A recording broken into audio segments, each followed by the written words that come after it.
ओम नमः शिवाय। नमस्कार दोस्तों, स्वागत है आप सभी का आपके अपने यूट्यूब चैनल खुशहाल ज़िंदगी में।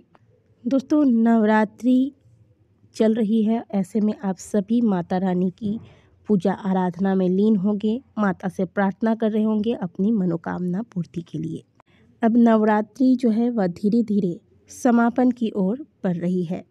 जैसे कि कल यानी कि 29 मार्च को महाअष्टमी का व्रत रखा जाएगा। जो लोग प्रतिपदा यानी कि नवरात्रि के पहले दिन जिस दिन कलश स्थापना होती है व्रत रखते हैं और अष्टमी का व्रत रखते हैं, वो लोग 29 मार्च को व्रत रखेंगे। संपूर्ण नवरात्रि में अष्टमी तिथि सबसे ज़्यादा महत्वपूर्ण माना जाता है। अष्टमी तिथि को यदि आप कोई साधना, कोई उपासना, कोई ध्यान, मंत्र जाप या फिर कोई भी टोना टोटका उपाय इत्यादि करते हैं, ये बहुत जल्दी फल देने वाला होता है। इस दिन माता के 8वें स्वरूप माँ महागौरी की पूजा आराधना की जाती है। माता की पूजा से सुख सौभाग्य में वृद्धि होती है तथा सभी प्रकार की मनोकामनाओं की भी पूर्ति होती है। नवरात्रि में अष्टमी तिथि की पूजा थोड़ी सी अलग होती है। जैसे कि अष्टमी के दिन यदि आप सुहागिन हैं या फिर कोई कुंवारी लड़की है जो कि व्रत रखती है, तो ऐसे में आज के दिन माँ महागौरी को श्रृंगार की चीज़ें अर्पित की जाती हैं। इसके अनगिनत फायदे हैं। कुंवारी स्त्रियां जो हैं, जो कुंवारी लड़कियां हैं जिनका विवाह नहीं हुआ है, वो सिंदूर छोड़कर बाकी सभी सामग्रियां माता को चढ़ा सकती हैं। महाअष्टमी पर आपको घर में पूजा पाठ कैसे करनी है ये तो मैं आपको बताऊंगी ही, लेकिन यदि आप अभी तक पूरे नवरात्रि में माता के मंदिर में नहीं गए हैं माता के दर्शन करने, तो आज के दिन कम से कम माता के दर्शन करने मंदिर अवश्य जाएं। जिस भी जगह पे आप रहते हैं वहाँ पर जो माता के सबसे विख्यात मंदिर है वहाँ जाके माता के दर्शन करें, क्योंकि ये वो समय है जब माता के मंदिरों में लगातार माता के मंत्र जाप, माता के नाम की आहुतियाँ दी जाती है, माता के नाम के पाठ किए जाते हैं और ऐसे स्थानों पर माता साक्षात रूप में निवास करती हैं। और फिर ऐसे स्थानों पर जाकर आप जब माता के दर्शन करते हैं तो माता की विशेष कृपा आपको प्राप्त होती है, आपकी सभी मनोकामनाएं पूर्ण होती हैं। दुर्गा सप्तशती में माता ने स्वयं कहा है कि जिन स्थानों पर मेरे पाठ किए जाते हैं, मेरे चरित्रों का गान किया जाता है, उस स्थान को मैं कभी नहीं त्यागती। तो इसलिए माता के मंदिरों में अवश्य जाएं। यदि आप अभी तक मंदिर नहीं गए हैं तो नवरात्रि समाप्त होने से पहले एक बार माता के दर्शन करने माता के मंदिर अवश्य जाएं। मंदिर में आप कुछ न कुछ दान अवश्य करें। दूसरी चीज़, यदि आपको मंदिर में कोई छोटी कन्या मिलती है और यदि वो कन्या आपके द्वारा दिए गए किसी भी उपहार को अगर आप उसे देते हैं, लेना पसंद करती है, स्वीकार करती है, तो उसे अवश्य दें। अब देना क्या है, आज के दिन जो छोटे छोटे खिलौने वाले घर आते हैं, वो यदि आप किसी कन्या को देते हैं और वो प्रेम पूर्वक इसे स्वीकार करती है, खुशी खुशी लेती है, तो इससे आपके जो अपना घर बनने का कोई सपना है तो वह जल्दी पूर्ण होता है। यदि आप जीवन में धन प्राप्ति की इच्छा रखते हैं तो ऐसे में आज के दिन मंदिर में जब आप जाते हैं, आपको छोटी छोटी कन्याएं अगर मिल जाती हैं, इन्हें आदरपूर्वक इन्हें मिठाई फल इत्यादि खिलाकर फिर अपनी श्रद्धा अनुसार कुछ न कुछ दक्षिणा इन्हें अवश्य दें और दक्षिणा देने के बाद इनके चरण स्पर्श करके इन्हें प्रणाम करें। आज के दिन छोटी छोटी जो कन्याएं हैं, इनका चरण स्पर्श करके उनका आशीर्वाद लेने से साक्षात माता रानी की कृपा ऐसे जातकों पर, ऐसे भक्तों पर बनी रहती है। तो ये आप जरूर करें। यदि आप घर में ही कन्या पूजन कर रही हैं तो घर में जब कन्याएं आती हैं उनका अपने हाथों से पैर धोएं, उनके पैर को सुंदर से सुखाएं, उनका श्रृंगार करें, फिर उन्हें भोजन इत्यादि कराकर दक्षिणा देकर उनके चरण स्पर्श अवश्य करें, क्योंकि कन्या पूजन बिना दक्षिणा दिए पूर्ण नहीं होता।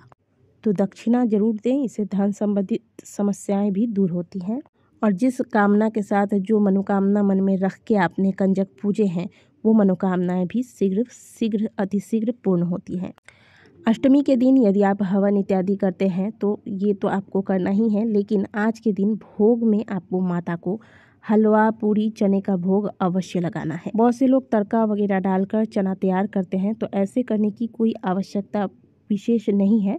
आप काले चने को रात में भिगो कर रख दें और आप हलवा पूरी चना इस प्रकार से साथ में अगर बतासे रख लिए जाए तो ये और भी ज़्यादा शुभ माना जाता है। माता विशेष रूप से बतासे से प्रसन्न होती है। तो इस प्रकार का भोग आज के दिन माता को अवश्य लगाएं।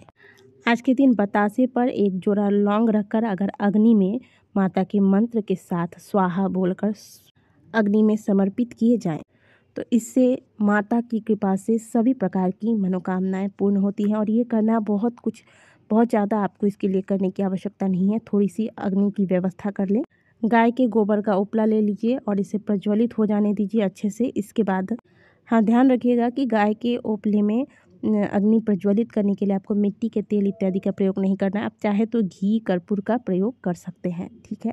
अग्नि प्रज्वलित होने के बाद एक बतासा ले लें, इस पर एक जोड़ा लौंग रख लें।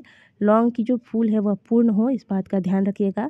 एक जोड़ा लौंग रखकर माता के किसी भी मंत्र में स्वाहा बोलकर इसकी आहुति आपको, यानी कि यह लौंग बतासा अग्नि में समर्पित करनी है। जितना माता, कहा जाता है कि जितनी माता मंत्रों से प्रसन्न नहीं होती, उतनी माता कन्या पूजन से प्रसन्न होती है। और उससे भी बड़ी चीज़, जब आप माता को अग्नि में माता के मंत्रों के साथ कोई चीज़ स्वाहा बोलकर अर्पित करते हैं तो इससे भी माता बहुत ज़्यादा प्रसन्न होती है। वैसे भी हमारे शास्त्रों में कहा गया है कि ब्राह्मण के मुख और अग्नि के मुख में दिया गया आहार डायरेक्ट भगवान तक पहुंचता है। तो इस दिन आप चाहें तो अग्नि में जो हमने आपको बताया लौंग बतासे वाला उपाय ये तो कर ले, साथ ही चाहें तो आप ब्राह्मण भोज भी करा सकते हैं। वैसे जो महाअष्टमी में माता दुर्गा की पूजा आराधना की जाती है, इसमें कंजक पूजन का विशेष महत्व होता है। फिर भी यदि आप चाहते हैं, आपको ब्राह्मण उपलब्ध हो रहे हैं, आपके ब्राह्मण जिमना चाहते हैं, आप जिमा सकते हैं और वो भी तैयार है, तो इसमें किसी प्रकार की आपत्ति नहीं है। आप ब्राह्मण को भी जिमा सकते हैं आज के दिन। लेकिन ये चीज़ आपको अवश्य करना है, थोड़ी सी अग्नि की व्यवस्था करके लौंग बतासा माता के ओम ऐं ह्रीं क्लीं चामुंडाय विच्चे नमः स्वाहा बोलकर अर्पित कर दे। नहीं तो आपको अगर मंत्र नहीं आता तो आप माता के नाम का ध्यान करके स्वाहा बोलकर भी या लौंग बतासा अग्नि में आप चढ़ा सकते हैं, यानी कि अर्पित कर सकते हैं। वैसे जो लोग हवन इत्यादि करते होंगे वो तो माता को अग्नि के माध्यम से भोग लगाते ही होंगे, लेकिन जो लोग कुछ भी नहीं कर पा रहे हैं, जिनके यहाँ पंडित नहीं आ रहे हैं, तो वो इतना सा कार्य अवश्य कर लीजिएगा। कंजक पूजन हमेशा आप माता की पूजा आराधना करने के बाद, जब आप हवन इत्यादि कर लेते हैं, इसके बाद ही आपको करना है, इस बात का ध्यान रखिएगा। माता की पूजा में आज के दिन आप लाल रंग के पुष्प का प्रयोग करें और विशेष रूप से आज के दिन आप जैसे हलवा पूरी चने का भोग तो लगाएंगे ही, साथ में अगर आप माता को एक नारियल चढ़ाते हैं तो यह माता को अत्यंत ही प्रिय है। इसके साथ ही आप सुहाग की सामग्रियाँ तो अवश्य चढ़ाएं। जो सुहागिन महिलाएं हैं, सिंदूर, बिंदी, चूड़ी, मेहंदी इत्यादि माता को आज के दिन अर्पित करें।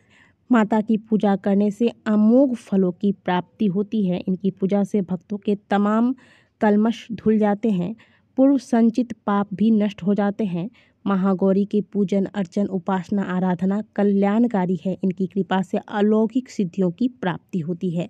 इसलिए भक्तों को माता की पूजा महाअष्टमी के दिन, अगर आप व्रत नहीं भी करते, आपने कलश स्थापना नहीं भी किया, आप कंजक पूजन नहीं कर रहे हैं, तो भी माता की पूजा जो आपको विधि बताई गई है, इस विधि से आज के दिन अवश्य करनी चाहिए। शिव जी को पति रूप में प्राप्त करने के लिए महागौरी ने कठोर तपस्या की थी। इसी वजह से इनका शरीर काला पड़ गया। लेकिन इनकी तपस्या से प्रसन्न होकर शिव जी ने इन्हें दर्शन दिए और शिव जी ने इनके शरीर को गंगा के पवित्र जल से धोकर कांति में बना दिया। इनका रूप गौर वर्ण का हो गया और इसलिए ये महागौरी नाम से प्रसिद्ध हुई। तो महाअष्टमी के दिन महागौरी की पूजा अर्चना अवश्य करें, जो आपको विधि बताई गई है। इस प्रकार से आपको माता की पूजा आराधना करके माता को प्रसन्न करना है। आशा करते हैं कि दी गई जानकारी आपको अच्छी लगी होगी। वीडियो अच्छी लगी है तो वीडियो को लाइक कीजिएगा, कमेंट बॉक्स में जय माता दी अवश्य लिखिएगा।